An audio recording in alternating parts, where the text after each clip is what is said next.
Hello दोस्तों, तो कैसे हैं आप लोग। आज मैं आपके लिए लेकर आया हूं प्रेजेंट इंडेफिनिट टेंस के इंटेरोगेटिव नेगेटिव सेंटेंस की अंग्रेजी कैसे बनाते हैं। आज का वीडियो बहुत मज़ेदार होने वाला है। हम पढ़ रहे हैं प्रेजेंट इंडेफिनिट टेंस, और प्रेजेंट इंडेफिनिट टेंस में हिंदी वाक्यों में के अंत में जो पहचान होती है हमें सबसे पहले उसका पता होना चाहिए। तुमने लिखा हुआ है कि प्रेजेंट इंडेफिनिट टेंस के वाक्यों के अंत में ता है, ती है, ते है, ता हूं, ते हो, इनमें से कोई एक पहचान होती है। और हम पढ़ने वाले हैं इंटेरोगेटिव एंड नेगेटिव सेंटेंस की अंग्रेजी किस प्रकार से बनाते हैं। तो हमारा स्ट्रक्चर लिखा है यहाँ पर। सबसे पहले डू डज लगाते हैं, इसके बाद सब्जेक्ट लिखते हैं, इसके बाद नॉट, इसके बाद वर्ब का फर्स्ट फॉर्म लगाते हैं, इसके बाद ऑब्जेक्ट लिखते हैं, फिर अदरवाइज लिखते हैं, क्वेश्चन मार्क लगाते हैं। हम एग्जाम्पल से समझेंगे कि जैसे हमने एक एग्जाम्पल लिया है, क्या राम तुम्हें नहीं जानता है। क्या राम तुम्हें नहीं जानता है। इस सेंटेंस की हमें अंग्रेजी बनाना है। तो सबसे पहला जो हमारा काम है कि हम इसका पता लगाते हैं कि वाक्य जो लिखा हुआ है कौन से टेंस का है, वाक्य के अंत में किस टेंस की पहचान है। तो हमारे वाक्य के अंत में लिखा हुआ है ता है, और ता है, ती है, ये वाली पहचान प्रेजेंट इंडेफिनिट टेंस के वाक्यों में होती है।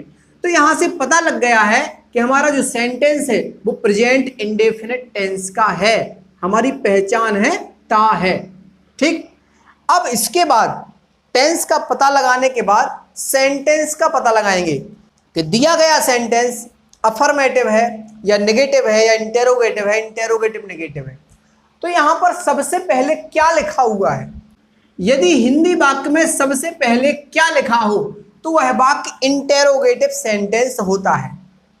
और इसमें एक चीज और है, वाक्य के प्रारंभ में क्या, वाक्य के बीच में लिखा है नहीं, और अंत में प्रश्नवाचक चिन्ह लगा है, क्या है और साथ में नहीं है, इसलिए इंटेरोगेटिव भी है और नेगेटिव भी है। हमारा जो सेंटेंस है वो प्रेजेंट इंडेफिनिट टेंस का इंटेरोगेटिव एंड नेगेटिव सेंटेंस है।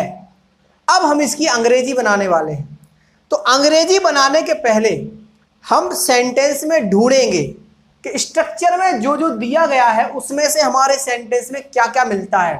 सब्जेक्ट ढूंढना है, वर्ब ढूंढना है, ऑब्जेक्ट ढूंढना है और अदर वर्ड ढूंढना है। तो सब जहां पर हमने पहचान ढूंढी है ता है के पहले जो बचा है उसको ना लगाकर पढ़ेंगे। जान बचा है तो जान में ना लगाएंगे, जानना, जानना हमारी वर्ब है। इस सेंटेंस की वर्ब है जानना। जिस व्यक्ति के द्वारा काम किया जाता है उसको सब्जेक्ट कहते हैं या कर्ता कहते हैं। तो कौन जानता है यहां पर, राम जानता है, यानी राम यहां पर सब्जेक्ट है। राम क्या है, सब्जेक्ट है। सब्जेक्ट के अलावा वाक्य में जो दूसरा व्यक्ति है जिस पर क्रिया का प्रभाव पड़ रहा है वो ऑब्जेक्ट होता है। किसको जानता है राम, तुम्हें, तो तुम्हें यहां पर क्या हो गया है, ऑब्जेक्ट हो गया। हमें सब्जेक्ट मिला, ऑब्जेक्ट मिला, वर्ब मिली, लेकिन अदर वर्ड नहीं मिला, यानी कि इस सेंटेंस में अदर वर्ड नहीं है। और जो क्या है वो प्रश्नवाचक शब्द है और नहीं नकारात्मक शब्द है। तो हमने यहां पर सब कुछ ढूंढ लिया है, अब अंग्रेजी बनाना है। तो सबसे पहले हमारा जो स्ट्रक्चर है वो कहता है कि डू और डज में से कोई एक लिखना है। डू और डज प्रेजेंट इंडेफिनिट टेंस की हेल्पिंग वर्ब है। तो सब्जेक्ट को देखकर डू या डज लगाएंगे। यदि सब्जेक्ट सिंगुलर है तो डज लगाते हैं, और यदि सब्जेक्ट प्लूरल है तो डू लगाते हैं। तो राम एक व्यक्ति है, एक व्यक्ति का नाम है। यहां पर राम एक वचन है, इसलिए हम क्या लगाएंगे, सबसे पहले डज। इसके बाद लिखना है सब्जेक्ट, सब्जेक्ट है राम तो लिखेंगे राम। इसके बाद लिखेंगे नॉट, तो लिखा है हमने नॉट। इसके बाद वर्ब का फर्स्ट फॉर्म, वर्ब है जानना, जानना, नो मीन्स जानना, वर्ब का फर्स्ट फॉर्म हो गया। इसके बाद लिखना है ऑब्जेक्ट, ऑब्जेक्ट है तुम्हें, तो तुम्हें यू मीन्स होता है, यू। इसके बाद अदर वर्ड, अदर वर्ड इस सेंटेंस में है नहीं, अदर वर्ड नहीं लिखेंगे। इसके बाद क्वेश्चन मार्क। कितना आसान है किसी भी सेंटेंस की अंग्रेजी बनाना। देखो क्या करना है, सबसे पहले डू या डज में से कोई एक लगाना है। तो डू या डज लगाने के लिए सबसे पहले किसको देखते हैं हम? सब्जेक्ट को देखते हैं। तो सब्जेक्ट हमारा राम सिंगुलर है, इसलिए डज लगाएंगे। इसके बाद सब्जेक्ट है राम, तो सब्जेक्ट लिखेंगे राम। इसके बाद लिखते हैं नॉट, इसके बाद वर्ब का फर्स्ट फॉर्म, इसके बाद ऑब्जेक्ट, और इसके बाद अदर वर्ड नहीं है, क्वेश्चन मार्क। हम दूसरा सेंटेंस समझेंगे। एक सेंटेंस हमने लिया, क्या वह प्रतिदिन, क्या वह प्रतिदिन विद्यालय नहीं जाती है।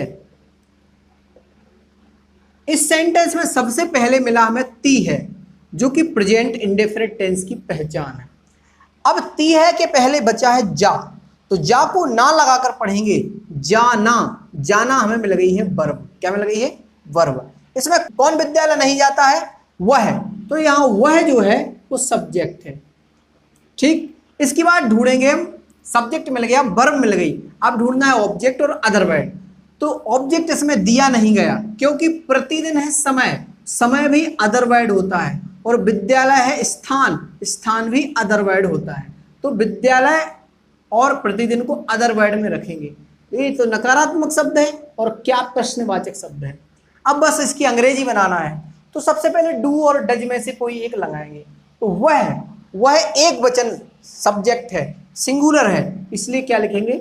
डज। इसके बाद लिखेंगे सब्जेक्ट, सब्जेक्ट है वह, सी माने वह, क्योंकि जाती है, लड़की की बात हो रही, इसलिए सी मीन्स वह।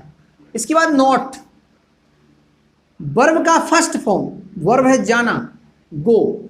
इसके बाद ऑब्जेक्ट, ऑब्जेक्ट नहीं है तो ऑब्जेक्ट नहीं लिखेंगे। इसके बाद लिखना है अदर वर्ड। अब अदर वर्ड यहां पर दो हैं, एक तो समय है और एक स्थान है। जब समय और स्थान एक साथ आ जाते हैं तो पहले स्थान लिखा जाता है, स्थान है विद्यालय, स्कूल लिखेंगे। लेकिन जब क्रिया गो हो और गो के बाद स्थान लिखना हो तो उसके बीच में टू लगाना पड़ता है, गो टू स्कूल। इसके बाद लिखेंगे प्रतिदिन, प्रतिदिन होता है डेली। इसके बाद क्वेश्चन मार्क। एक सेंटेंस और देखते हैं, क्या तुम चाय नहीं पीते हो? इस सेंटेंस को ध्यान से देखिए। सबसे पहले हम पता लगाते हैं टेंस का। तो टेंस का पता लगाने के लिए वाक्य के अंत में जो पहचान है उसको ढूंढते हैं। तो पहचान है ते हो, और ते हो प्रेजेंट इंडेफिनिट टेंस की पहचान। निश्चित हो गया कि यह वाक्य प्रेजेंट इंडेफिनिट टेंस का है। ते हो के पहले लिखा है पी, तो पी को पढ़ेंगे ना लगाकर, पीना, पीना हो जाएगी वर्ब। ठीक है।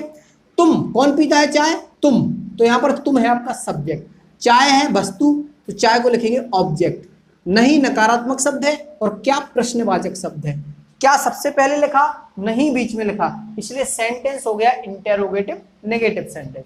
अंग्रेजी बनाना है। सबसे पहले स्ट्रक्चर को देखते हैं। स्ट्रक्चर में डू और डज में से कोई एक लगाएंगे।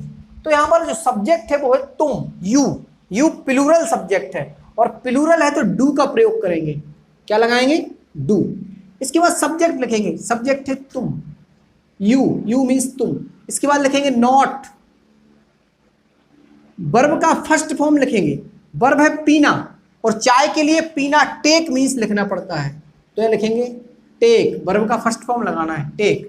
ऑब्जेक्ट, ऑब्जेक्ट है चाय, टी मीन्स चाय। इसके बाद अदर वर्ड, यहां पर अदर वर्ड नहीं था तो नहीं लिखेंगे। इसके बाद लगाना है क्वेश्चन मार्क।